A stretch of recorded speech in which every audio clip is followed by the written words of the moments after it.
Now, punta tayo sa basic code concept. So, paano na ba natin dinedesign ito? So, base sa NSCP 2015, okay, pa rin po yung reference natin. Ito po yung mga formulas. No? Medyo dito na nga po papasok yung mga tables na natin kung nabalitaan nyo sa mga nauna. Okay, ito po yung mga sumusunod. So, unang-una na dapat mong tandaan, ito number 1. Okay? So, yung tinatawag nating concept of the shear, dinedesign nga daw po natin using shear strength. Okay? Tingnan nyo po yung mga terms, ano? VU is the ultimate shear strength at section considered. Or ito yung critical section. Saan nga daw yung critical section? At effective depth from the face of the support. Okay? Considering yung tatlong condition kanina na binabanggit natin. So, that is D. So, again, it is equal to the reduction factor times Vn nominal. So, you know how to solve the Vn nominal?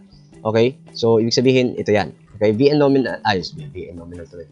Vn or nominal shear, okay, nominal, ibig sabihin hindi pa nare-reduce, is equal to the Vc and to the Vs. Ano yung Vc and Vs? Vc is the shear strength provided by the concrete. Okay? Puro yan shear. Okay? So, provided by the concrete, magtutulungan kasi si concrete tsaka si stirrups. While Vs, of course, S is provided by the stirrups or the steel. Provided by the steel.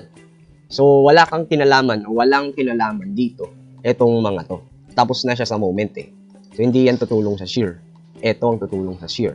So, after you design, bending failures, bending reinforcement, susunod na talaga yung shear. Then, ang reduction factor dito sa shear ay 0.75 lang. Hindi mo na kailangan mag-check, 0.9 ba to, 0.65 ba to, di ba? Sa beam lang talaga yun kasi sobrang daming consideration sa beam. Bending, sorry. Sa bending lang yun. Dito, madali na kasi dati na palang 0.75 yan. Ayan siya. Okay, galing yan dito sa table ng NSCP Table 421.2.1. So, the additional requirements, blah, blah. 0.75. Sobrang dali na. Ano po? Unlike the beam. Okay? So, ngayon, tapos na tayo sa taas na number 1. Okay na tayo dyan. May tanong ba dyan? Kung may tanong kayo, pwede kayo magtanong po sa chat box. Okay? So, VC. Kung goal pala nating makakuha ng nominal shear para ma-times ng reduction, kailangan ko pala muna ng VC at saka VS. So, isa-isahin natin to. VC muna tayo. So, concern natin na manguha ng provided by the concrete. So, may dalawa pong way. The simplified way and the detailed way. Okay? But under that, okay, simplified and detailed, kapag ang condition ay walang axial forces. Ano yung axial? Okay? Di ba nung time ng mechanics natin, kapag ang beam natin or ang element natin ay kinat natin sa gitna, okay, just like this, kinat natin dito, mayroon tayong tatlong forces na nagre-react dyan. The shear, V, the moment, M, and the axial. Okay, A. Okay, axial load. Okay, so, syempre, axial load is perpendicular to the cross-sectional area. So, yan po yung tinutukoy niya dyan. Okay, well, meron lang naman tayong axial force sa reaction kung meron tayong applied. Okay, like tension force, like this. Halimbawa, Q. Pag in-applyan, no? Pero pag wala, ito po yung ating gagawin. Itong yung slide na nandito. Okay? So, kung ito yon, dapat meron ka makitang applied force dyan. Okay? Or kung sinabi na meron. Diba? Pero kung wala, okay, eto nga. Without axial tayo. Okay? Yun muna titingnan nyo. Without axial ba or axial? So, if without axial, tanong ulit, detailed ba o simplified? Okay? So, sasabihin naman yun sa problem. Sasabihin ni Sir yun sa problem. Use detailed. Use simplified. Pero again, take note of this. Okay? Kapag walang sinabi, kung anong gagamitin, ibig sabihin, use detailed. Simplified. Okay? Use simplified automatic. Well, sa board exam naman, bihira tayong mag-detail. So, simplified lang si madam. Okay? So, ngayon, ang simplified, dalawa yan. Ang simplified, ito yan. Yung nakabox ng pula. Yan, isa lang yan. So, madali sa ulo to eh. 0.17, lambda. Okay, lambda yung ibig sabihin nitong ganito. Okay, pero i-define natin yung mamaya. Yung symbol na lambda, 10 times square root of F prime C. BW, D. Alam niyo na yung BW, no? Width of the beam and then effective depth. So, i-expect nyo sa buong shear formulas na to, laging merong ganito. Okay? Laging ito ay nakakasama. So, sa formula, kaya parang itong factor na to lang yung nagbabago halos. So, sa simplified, ganyan. Okay? Sa ibang salin, this is 1/6. Pero, gawin na natin siyang 0.17 to make, para easy yung ating pag-compute. 0.17. Yan. 0.16666 kasi yan. Pero kung eksakto talaga, 1/6. Pero, 0.17 na lang tayo, no? So, yan. Without eggshell, of course. Okay? Then, sa detailed, tatlo. Okay? Tatlo yung i-consider mo na method. The detailed method na pagkuha ng shear strength provided by the concrete. Be aware of the term, shear strength provided of the concrete. Minsan, hindi sinasabi yung what is BC. Ganun. Dapat, what is shear strength provided of concrete? Use detailed. Tapos nakita mo, without eggshell. Tatlo yun. Ito yun. Okay? So, first one is 0.16 lambda square root of F prime C. Wait lang doon sa lambda. Sasabihin ko mamaya. So, 0.16 lambda square root of F prime C plus 17 rho W. What is rho W then? This rho W is the steel ratio. When we say rho, matik yan, steel ratio ang papasok sa isip mo. Okay? Marami sa exam, no, na medyo na kalimutan yata yung tawag sa rho. Steel ratio yun. Okay? Balance steel ratio, rho balance yun. Maximum steel ratio, rho max yun. Actual steel ratio, yung rho yun. Okay? So, ibig sabihin, rho W, ibig sabihin, yung subscript na W is same as this, oh. Subscript sa B. Diba, ito yung web. So, ano lang to? Steel ratio ng web. Okay? Rho, mapa-rho o mapa-rho W, parehas lang yan. That is AS over BD. Ano? So, kapag rectangular po, okay. So, ngayon, BUD over MU. Etong fraction na nakikita nyo dito is in terms of BU. So, ibig sabihin, ang BU natin ay yung shear strength ultimate. Ito po yan. While the D is the effective depth and the moment ultimate. Okay? Ganito kasi yan. So, kapag ang beam mo, for example, ay loaded by the uniform load or kahit anong load pa yan. And if you cut your beam, okay, at the position effective depth, okay, from the face of the support, ibig sabihin, ito yung mangyayari. So, yung tinutukoy natin, this is effective depth, no? Okay, distance. So, yung tinutukoy nating BU po ay ito. Yung BU mismo on that spot. Ito yan. While MU is the moment at that spot. Okay? Kukuha ka talaga. So, ganun sa ginagawa natin sa moment equation. So, for example, loaded ka nga ng uniform load dyan. WU. Mag-moment ka lang. Okay? Dito sa point na to. May reaction tayo dito, di ba? So, mag-moment ka lang dyan and get this MU. So, mag-example ako po mamaya. Then, multiplied by BWD. So, again, hindi nawawala yan. Then, pangalawa, letter B. Ito yung letter B. Ito yung letter A. So, ito naman. Pasimple ng pasimple to. Tatanggalin mo naman to.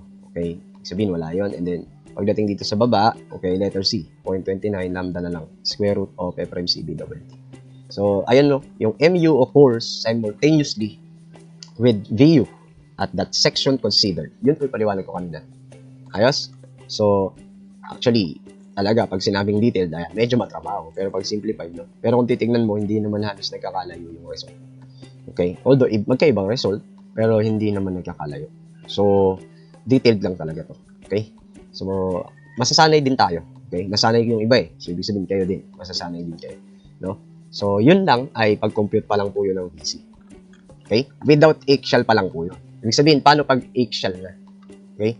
Paano pag with eggshell na? Yan lang naman po. Okay? So, again, BC ang goal. Pero merong eggshell. Dalawa ulit. Simplified. At saka detailed. So, kapag may eggshell na po, ang tawag natin doon sa symbol niya ay NU. Okay? Kanina walang eggshell dito, so walang NU ka nakikita dyan. Dito lang. Okay?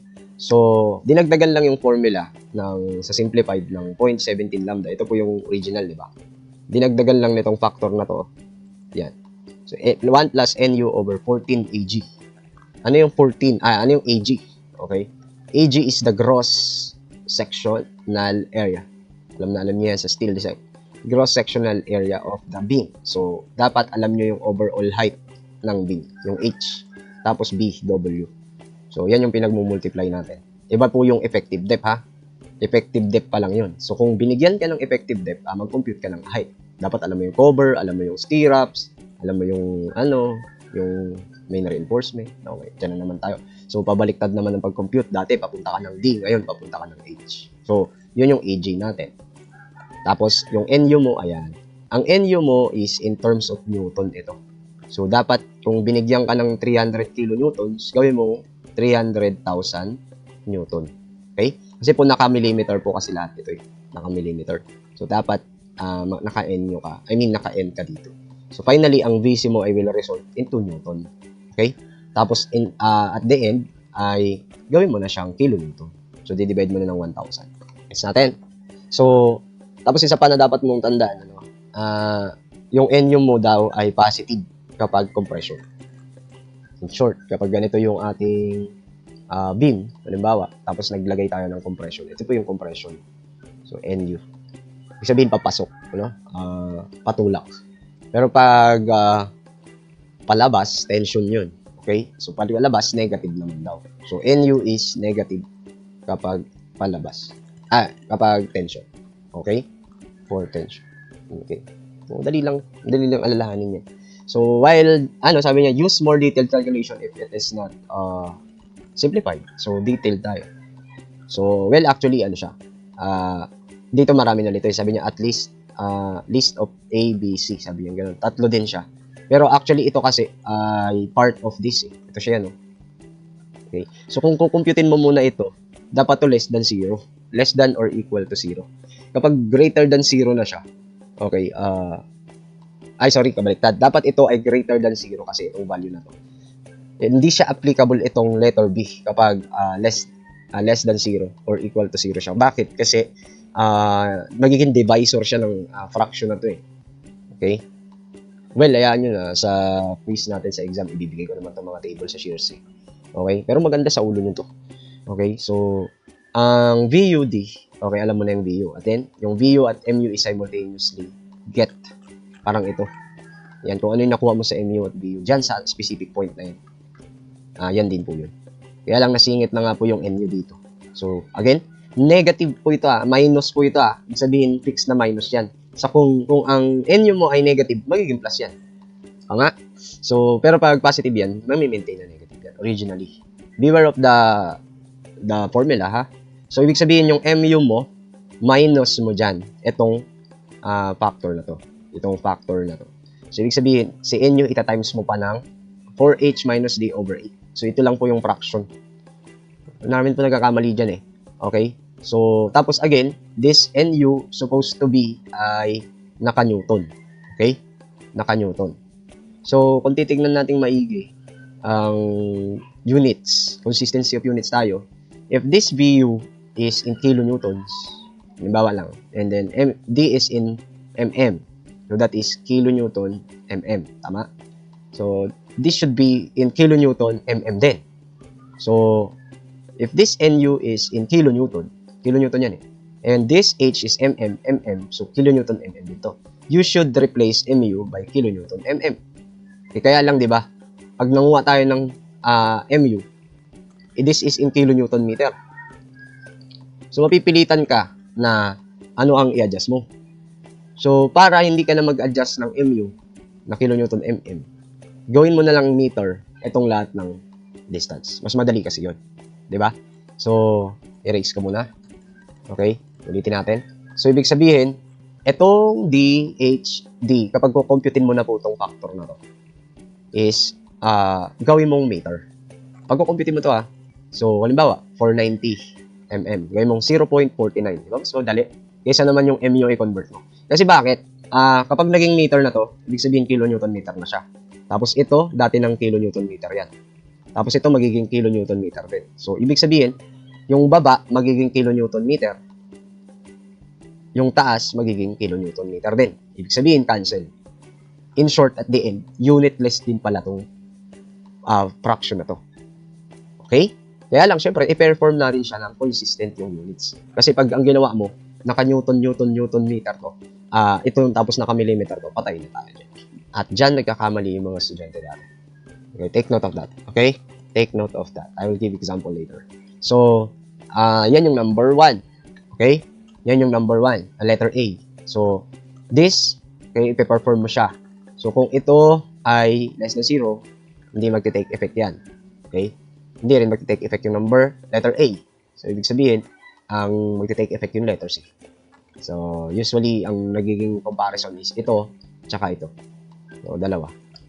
Again, ang pipiliin pala natin dun sa tatlo, o nga pala hindi natin binanggit, no? Yung pipiliin natin sa tatlo is yung magbibigay ng pinakamaliit, okay? Na BC, okay? Pinakamaliit. So, pinakamaliit din dito. Okay? Yan, malamang tinanong niyo. Okay. At least, sabi niya nga, oh. Okay. List of the. So, tapos na ba tayo? Okay. Dalawang consideration lang naman, with eggshell or without eggshell. DC pa lang po yung pag-compute. Okay po. Ayan, meron pa tayo isa. Let's go! Let the music play. It's time to celebrate.